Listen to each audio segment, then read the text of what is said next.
August 18th, 2012, 2011. December 1st, June 15th, 1991. Was the scariest night. Was the scariest night. The scariest night. Was the scariest night. Was the scariest night of my life.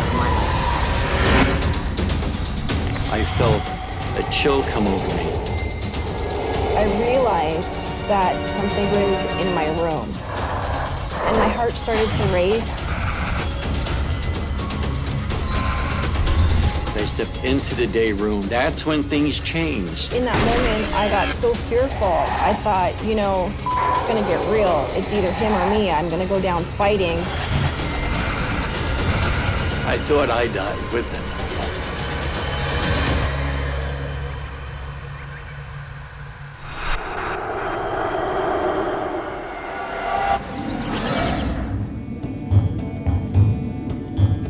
I worked in a mental institution as a hairdresser for over 10 years.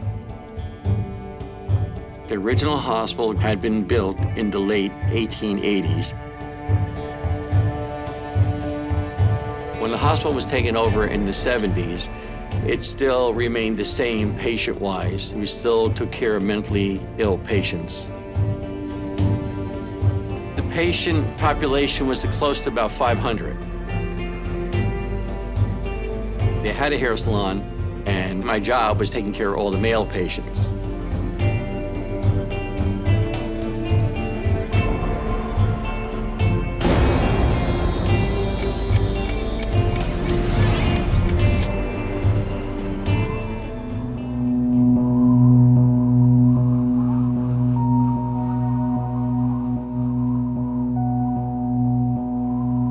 Where I had my office and my equipment was on Ward 13, and it was an empty, deserted ward.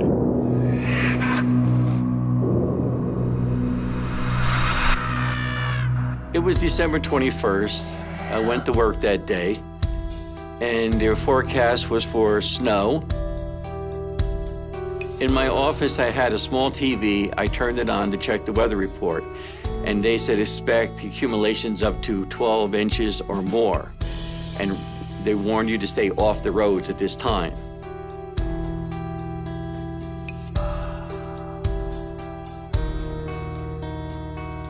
My wife called me, and where she was at, it was getting really bad. They weren't allowing anybody on the roads. They weren't going to plow till the following morning.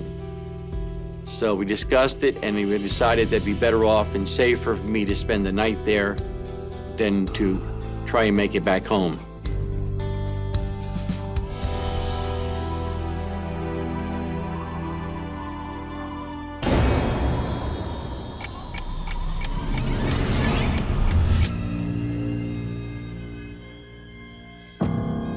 I went to the storage area. I got out a rollaway bed, blankets, pillow, and everything I would need. Walked across the ward with it, got myself set up for the night and prepared to spend the night there. You could see the snow coming down through the street light. It was very peaceful. It had to be about 11:30. I was going to pack it in and go to sleep. The ward was extremely peaceful. There was not a sound at all.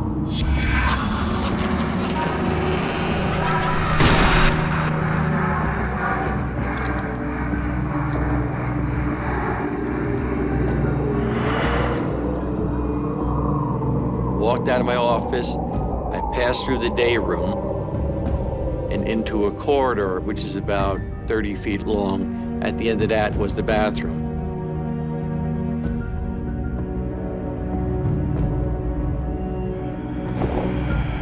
Went inside, washed up, brushed my teeth and everything.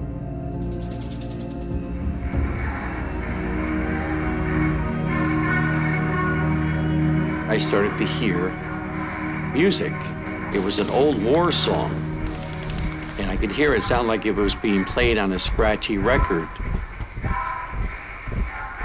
It was very faint and scratchy sounding.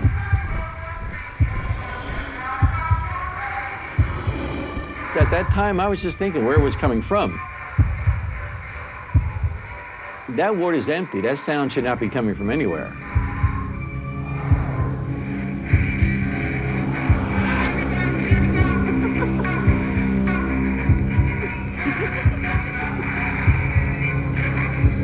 After I heard that, I started heading back to my office.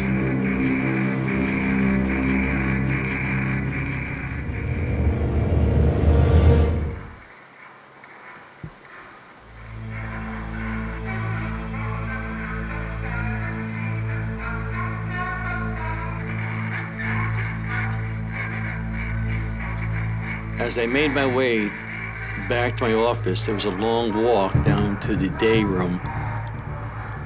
And as I slowly approached the day room, I felt a chill come over me.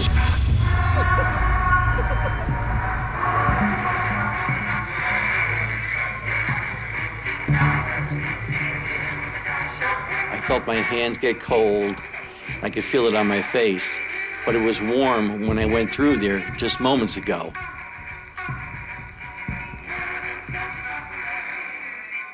And as I stepped into the day room, it got even colder.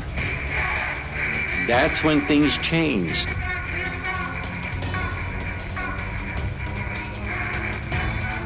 Then appeared these people out of nowhere. They were totally out of place.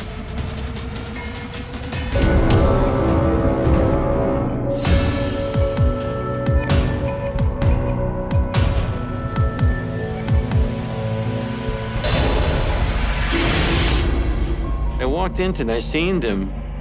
I didn't think of anything but ghost. That didn't even cross my mind. To me, these people were real. They were not fake.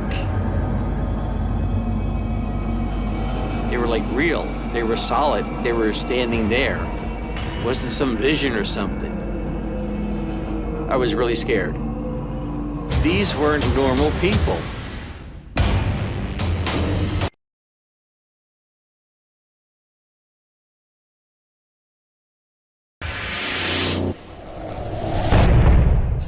I was snowed in at the mental institution and had to spend the night on my own. I started to hear music. I felt a chill come over me.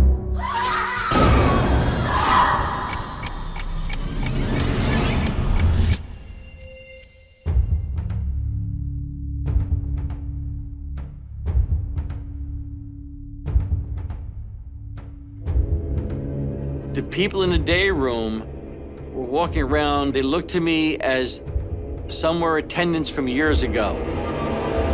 They were solid people. They were definitely there. They were definitely solid.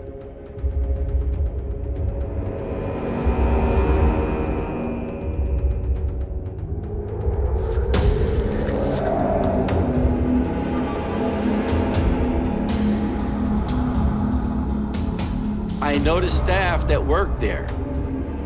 I know who they are, and these weren't anybody I've ever seen before.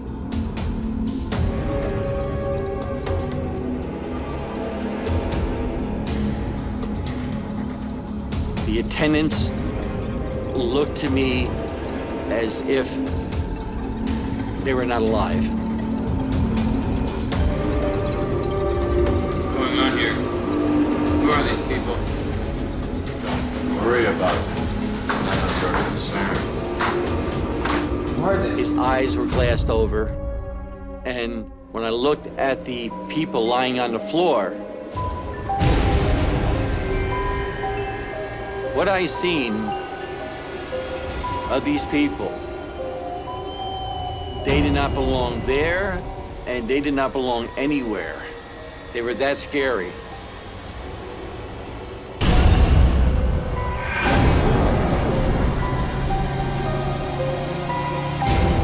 The patients on the floor that were lying there were covered with gray blankets. Most of them had their feet exposed, either a hand or part of their face. And when I looked at them, they were dressed in clothing. They were not in pajamas. They were dressed in basic clothing that was donated to the hospital or whatever. I believe these are the same clothes that they died in. And due to the fact it was so cold, they probably kept these clothes on to try to keep them warm.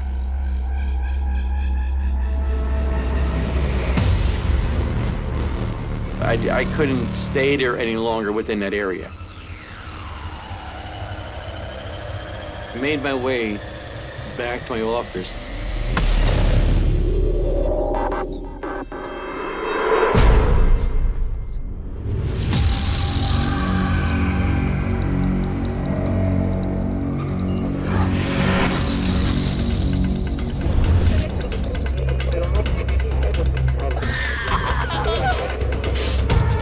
When I tried to get back into my office, there were two people in there, looked like staff members.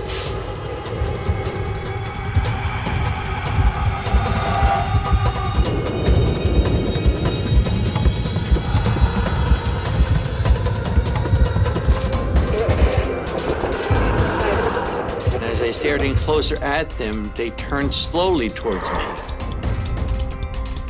They acknowledged me. They acknowledged me, they knew my presence was there.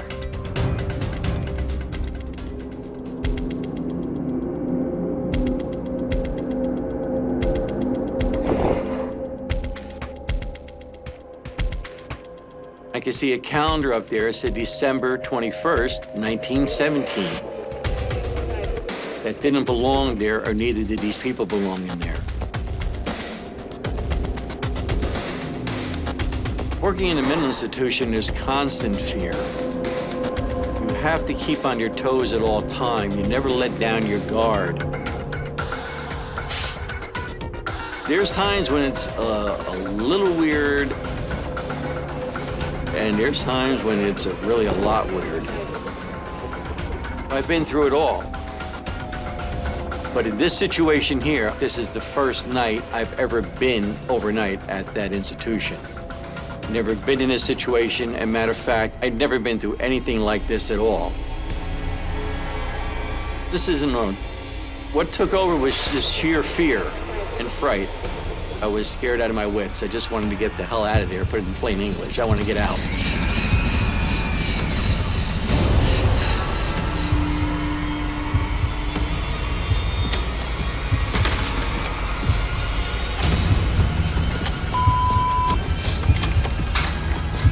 Out of sheer fright that I had, I wanted to get away.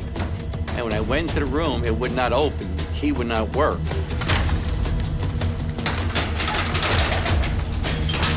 So I went to the next ward, which is right there. I tried my key to open that door. That wouldn't work. I tried to go to every door on that ward and open it up, and nothing would open.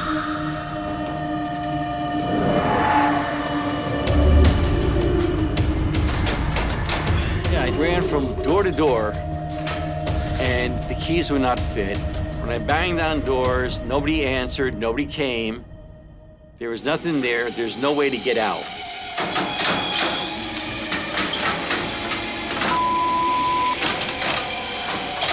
I was so scared and frightened what was going on, I asked God to stay with me, because I was actually so afraid that I didn't know what was going to happen. But if this was my time,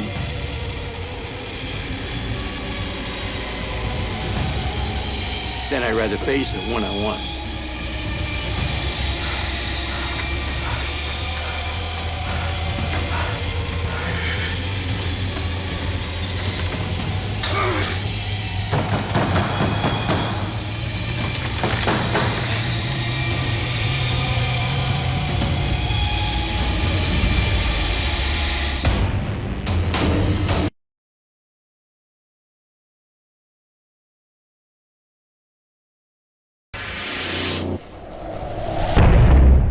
I was locked in a room full of ghosts from another era. I'd never been through anything like this at all. Nothing would open. There's no way to get out.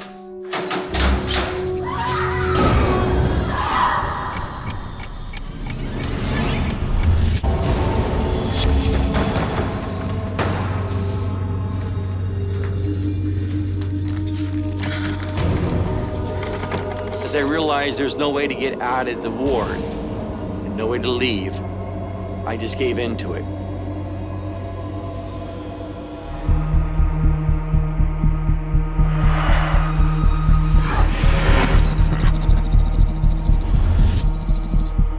It's gotten so weird and so scary to the point where I just didn't know what to do anymore. So I kind of gave in and decided to face it one-on-one.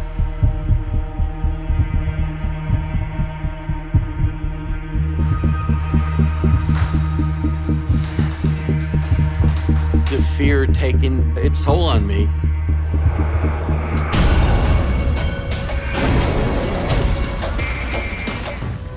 I had to ask, I had to say something, I was so scared. I said, who are the people on the floor here? He said, they're dead. He goes, we're all dead.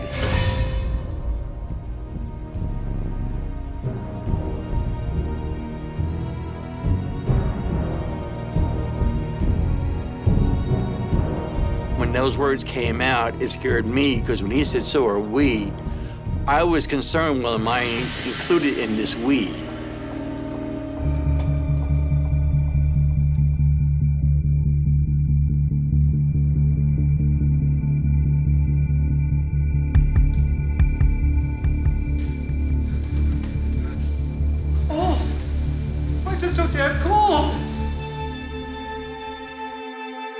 I thought I died with them.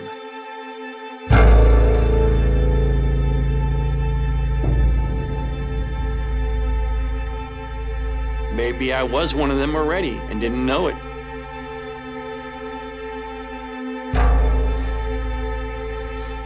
It's time for us to leave. In that moment, I thought he meant me. What is going to happen to me?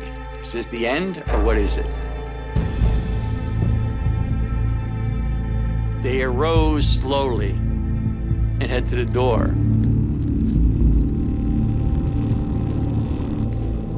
The patients on the floor that were lying there dead got up one by one very slowly. As they started to move, it sounded like the sound of ice cracking. And I watched them as they started to go to the door. One by one, they just vanished.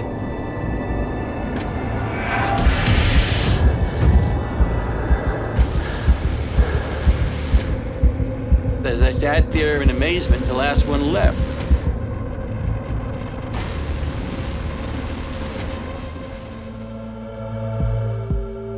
I was shaken up to the point where I could hardly move.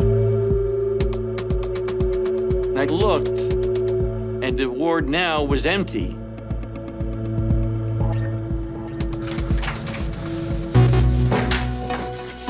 Got back to my office. Everything looked like it was back to normal again. Everything was back to the way it was. Everything was gone.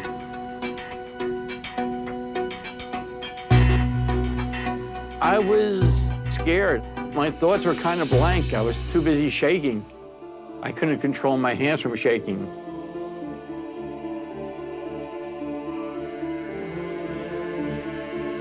I started crying and stuff and got all shook up. But I couldn't go to sleep because I was so afraid of going to sleep. I think if I did, I would not get up again.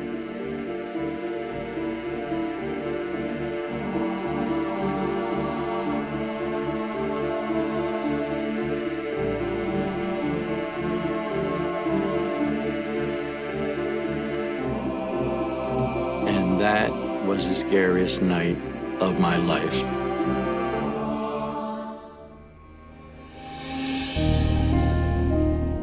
As I look back and I think back in that time, I know what I seen, and I know that I encountered things that nobody should ever encounter. This is something that should never happen to anybody, because the fear was so great and that I could never even speak about it to anyone. especially in the place where I worked at. The only one I had at that time to confide in was my wife, and that's it. Later on, I looked into this situation, what happened there. I started looking back, and then I found out that in 1917, in December, that 20-something patients froze to death, and other patients suffered frostbite.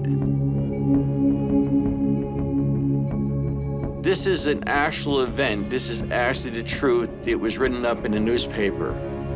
But since it happened over 100 years ago, nobody really spoke about it.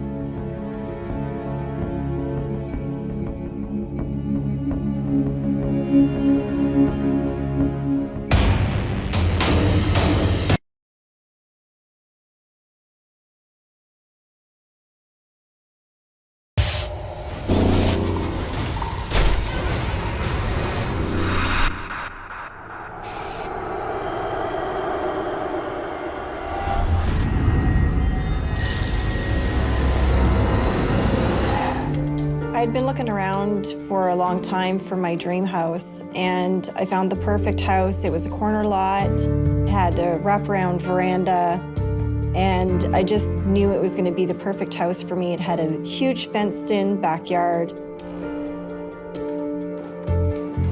It was bright, airy, and comfortable.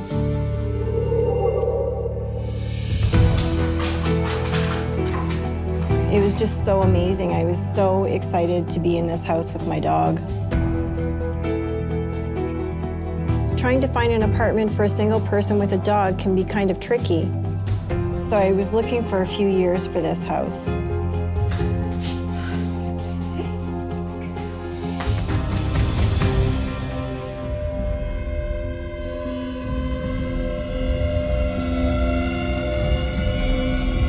The day I moved in, I had family help me move into the house, and they literally dropped everything in the living room.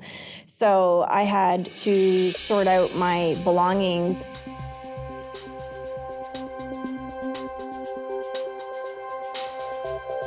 And as I'm unpacking, I'm hearing strange noises. I have all the windows open. This is a new neighborhood for me. I don't really know the area very well.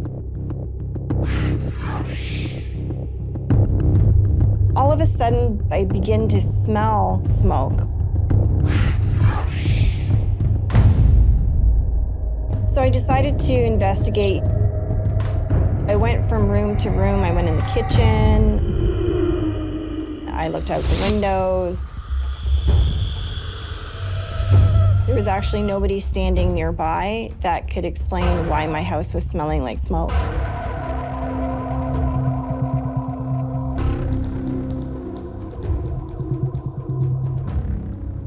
But as I walked to the living room, I realized that the smoke is getting stronger.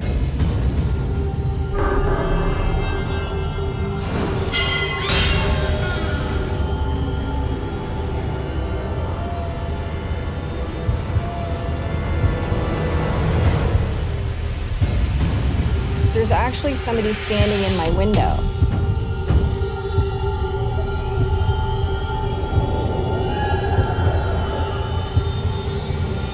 And he was talking to my dog.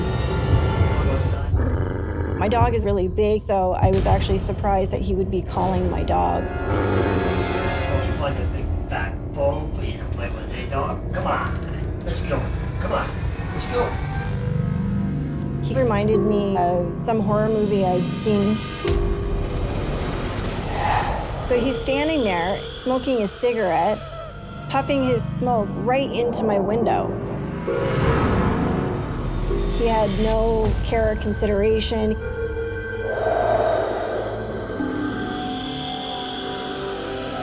I began to get really fearful.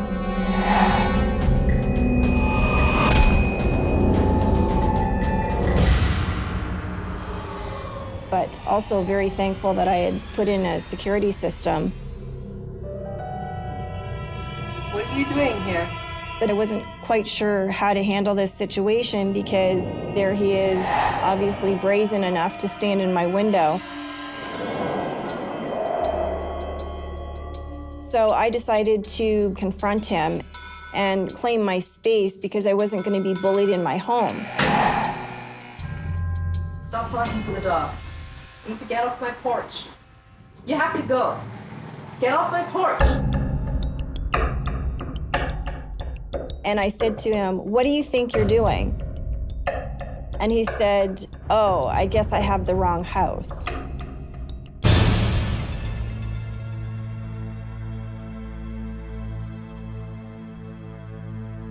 So I walked back inside and shut the windows, locked the doors, and set the alarm system.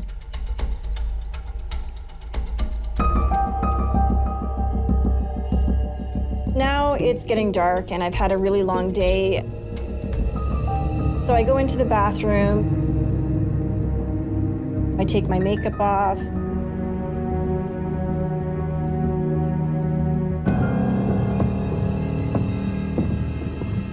And when I walked into my room, I noticed that the window is open again. And I'd already gone previously to make sure that all the windows and doors were locked. So I was a little bit puzzled and concerned.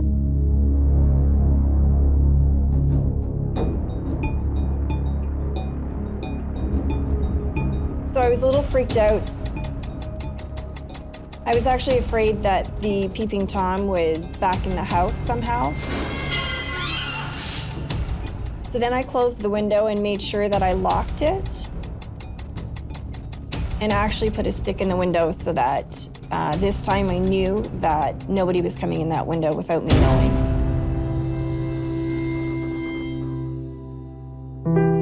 I was still feeling a little bit uneasy, but not as much as earlier.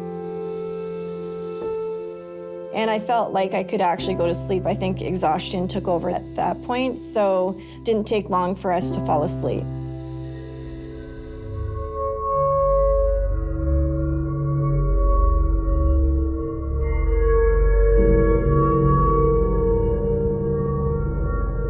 It was roughly around 1 o'clock in the morning, and I snapped awake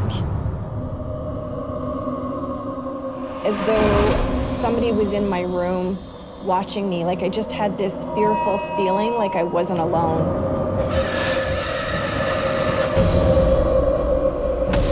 And my heart started to race,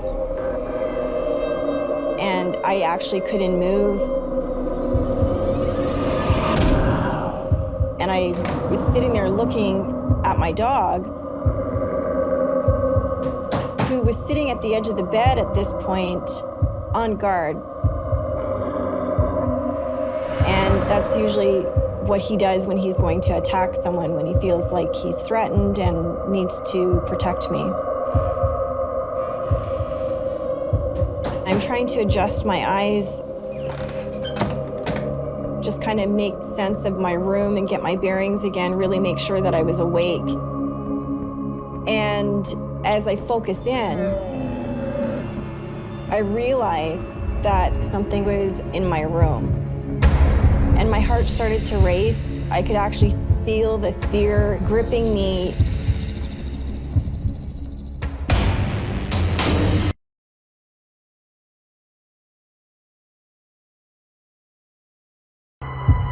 I finally found the perfect home for myself and my dog. All of a sudden, there's somebody standing in my window. Go outside, play ball. I wasn't going to be bullied in my home. You need to get off my porch. I was afraid that the peeping Tom was back in the house.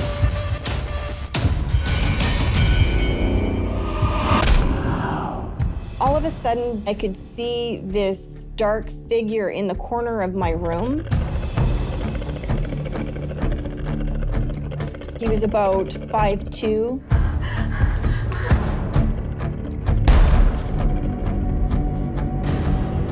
And he had this odd-shaped head. He had this weird, black, thick crust on him.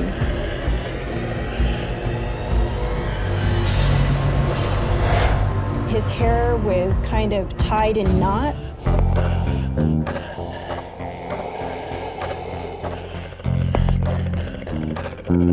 In that moment, I got so fearful. I thought, you know, it's gonna get real. It's either him or me. I'm gonna go down fighting.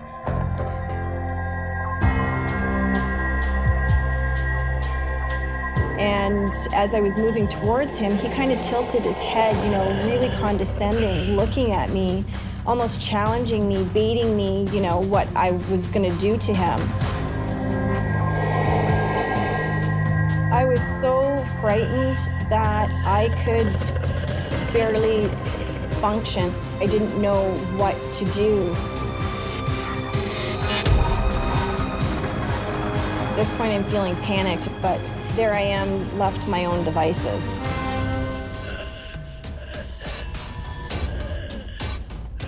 So now he's getting closer. I feel like it's do or die time. The only thing left was to physically fight for my life. And that's what I did. As I lunged at him, it went right through his body. There was like crackling, like electricity. It was just the oddest sound. It actually permeated me, like I could physically feel it going through my entire body. It was something that I'd never felt before. My fist cracked this charcoal layer that was on him, and all this weird blue, electric blue light started to shine out through him. And in that moment, it was super clear to me that this guy was not a living being.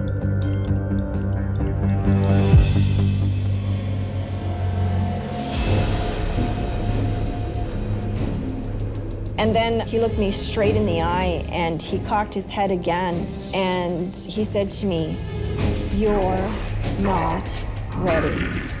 I was so puzzled what that meant. Ready for what? Ready to be murdered? What? What did that mean? It was just such a puzzle. One that I'll never understand.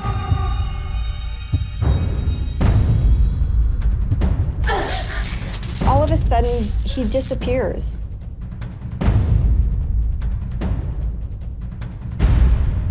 Not out the door. He just disappeared into thin air. There was no trace of him anywhere. I was just left with the energy and the feeling that he left me with.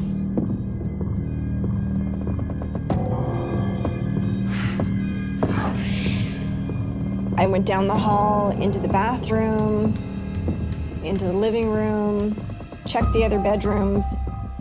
He was nowhere in the house.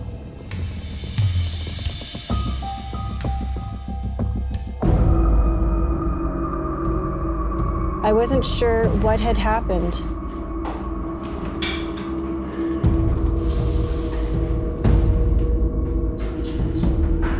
And so I take the dog and I go back into my bedroom, only to find that the window was open again.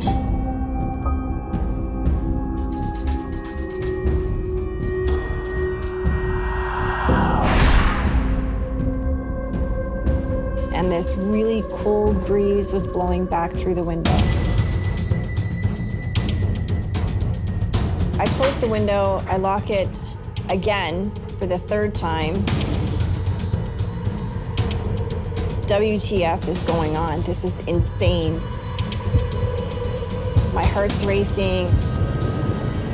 I'm so full of fear. I don't want to be alone. And I just felt so scared and uneasy in this place that I'm supposed to feel safe in my home. So I take my dog and we go into bed. And so I pulled the blankets up and tried to go back to sleep.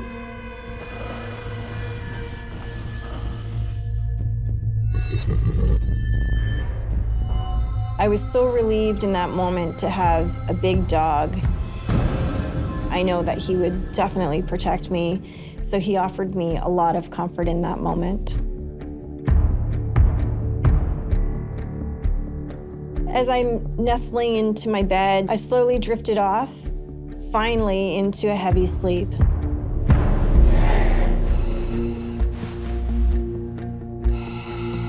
So once again, I'm woken up.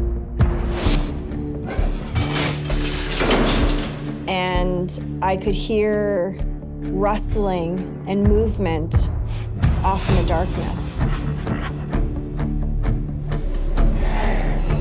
And I'm like, you know, what the hell is going on?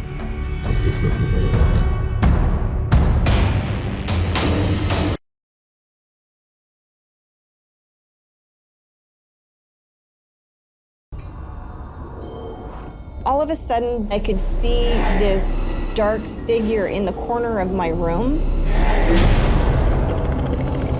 I'm gonna get real. It's either him or me. I'm gonna go down fighting. My heart's racing. And I could hear rustling and movement off in the darkness. And I'm like, you know, what the hell is going on? I thought I was gonna die. So I feel around the bed to make sure the dog is still in the covers, and he's laying beside me.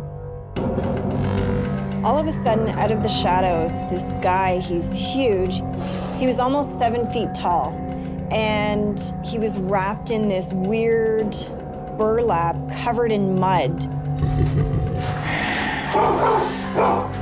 As I'm focusing in on him, he seemed to get really agitated and confrontational.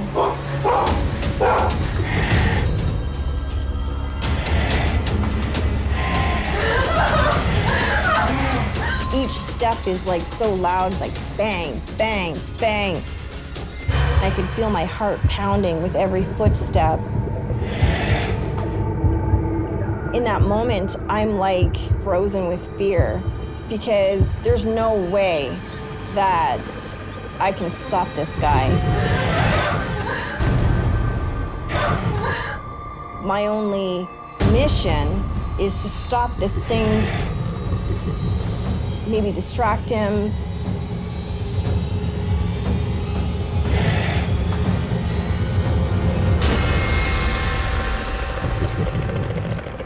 If I throw something at him, I can run the other way and maybe get out of my house. So I grab my blanket, and as I heave it as hard as I can to stop him in his tracks, the thing disappears right before my eyes.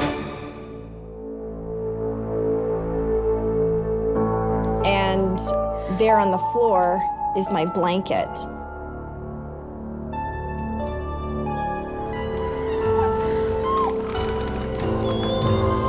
And in the blanket, I can hear my dog whimpering.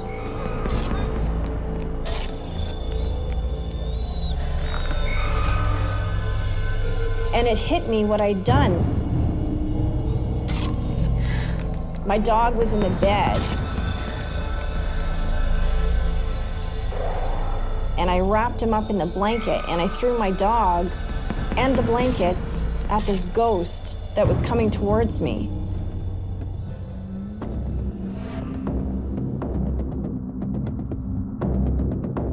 He was devastated. He's shaking. I've totally traumatized my dog. I'm traumatized, and I knew I couldn't stay in this house.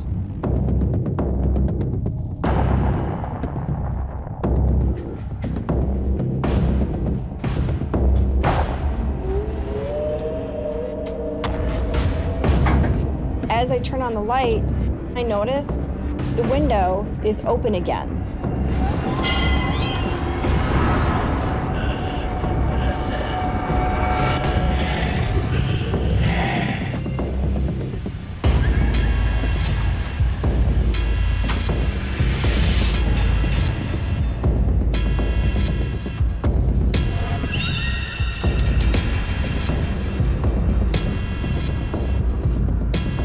The rest of the night, I didn't go back to sleep. I was so afraid to close my eyes, to be in the house, to be in my room.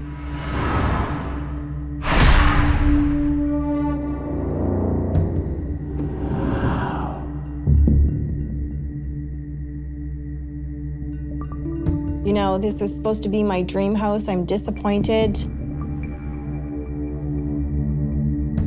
I spent the rest of the night trying to talk myself back down until the sun came up.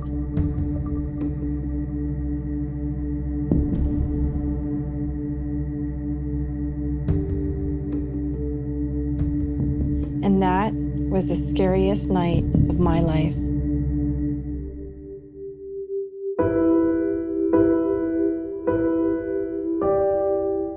Later, I decided to investigate the property and see what happened there, what went on to cause such trauma to the house. Why did they live there? And I learned that there used to be a graveyard there, and they didn't move all the graves. So there was definitely angry spirits there. The ground needed to be cleared properly, and they were not happy that we were in their final resting place.